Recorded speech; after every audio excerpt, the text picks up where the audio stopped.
The Catholic Bible translates this statement best of all, as far as I'm concerned. It's the 17th verse of the 4th chapter of Romans. And they say, God calls things that are not seen as though they were, and the unseen become seen.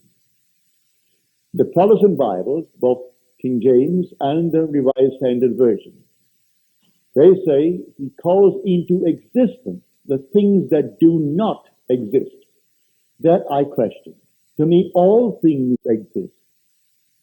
All things exist in the human imagination, but I need not call them into being. I can select the one that I want to call into being.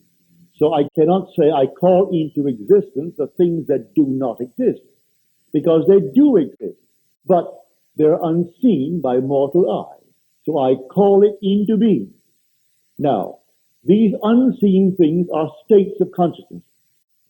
And all states exist. They exist now. You and I are travelers, and we travel through states as a pilgrim travels through cities. And he leaves behind him the city, but the city remains, and he goes on.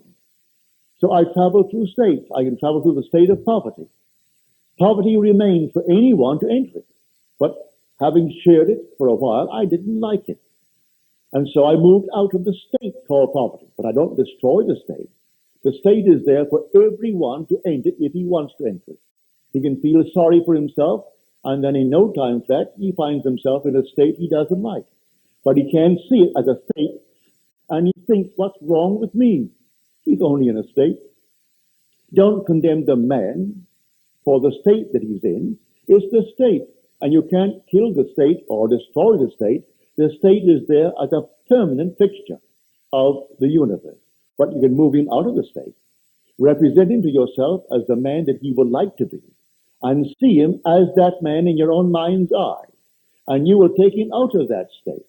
The state will remain for anyone, either willingly or unwillingly, to enter that state. So we're all moving through states.